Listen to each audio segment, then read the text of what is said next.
So, we brought you a story the other day saying that Lewis Hamilton is not exactly a happy bunny right now at Ferrari. He described his Spanish Grand Prix weekend as the worst in his Formula One career, and he's had to deny reports, of course, that he's had a falling out with his race engineer Riccardo Adami. Now it's coming out in the media that apparently Sir Lewis has instructed Ferrari to focus solely on its 2026 car from now on. An issue that every team is, of course, facing this season, as of course we have that massive regulation change coming next year for the 2026 season, where their work on the 25 car will effectively be only useful for 2025 season. Ferrari are having a mixed season, to put it mildly. They've not been at the levels that many expected them to be, but they are in second place in the Constructors' Championship, a long way behind McLaren, admittedly, but ahead of both Red Bull and Mercedes after the Spanish Grand Prix. That lead, though, is a rather fragile one, but we'll see how things evolve there. Charles Leclerc, of course, picking up a podium in Barcelona.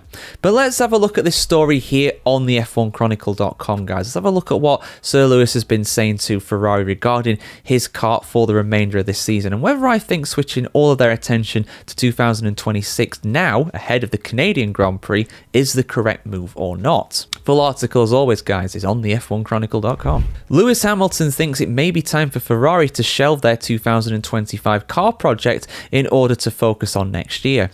Team boss Frederic Vasseur revealed after Barcelona that visible and invisible developments are still en route for the current car, even though McLaren is increasingly out of reach. Charles Leclerc's pace has notably increased of late, and while new team arrival Hamilton is floundering, one word to define the car, Vasseur told La Stampa newspaper: sensitive. Because sometimes we manage to extract the maximum, but not always.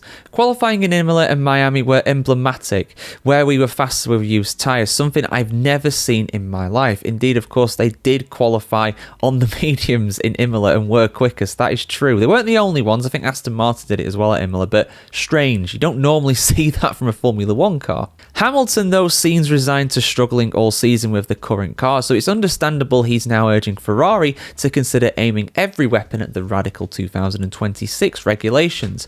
I don't know what updates are coming, said the British driver. We haven't had anything new for quite some time. We'll continue to work with what we have, and before it's too late, I'd like to ask the team to focus on next season. This year we are laying the foundation, learning the tools, refining the structure and processes so that next year we have the car that we need. Vasseur believes that beating McLaren in 2025 is basically now impossible, considering McLaren's advantage and continuity. We have to stay focused on ourselves, like 12 months ago, when I also never thought about the championship, said the Frenchman. I would like the same approach from the team for now. The reaction was good. Monte Carlo and Spain showed it, Vasseur added. We now need confirmation. As for Hamilton's particular struggles with the car, Vasseur explained Hamilton is only missing the details. We are talking about hundredth, which is in the balance of Formula One, can make the difference between first and third row, between a good weekend and a less good one.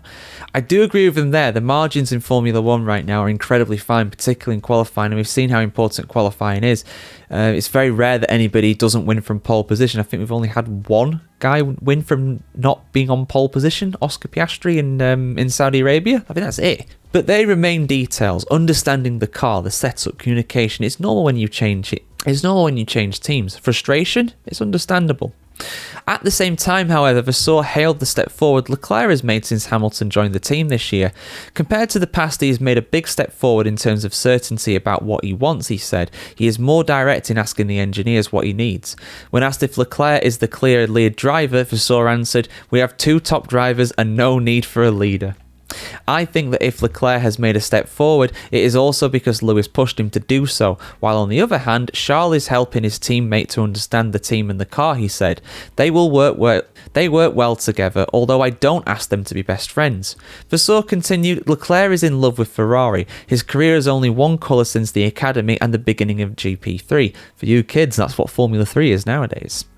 He is tied to the company and the team. He doesn't look around for a better seat, but is part of the project and of this family, and I respect him a lot for this. He is rather Ferrari through and through, Leclerc, he's the boy wonder, but now he's not a boy anymore, he's been in Formula One for a long time now. This is his 8th season in Formula One and his 7th racing for Ferrari, so he knows the team inside and out, he knows the sport inside and out too.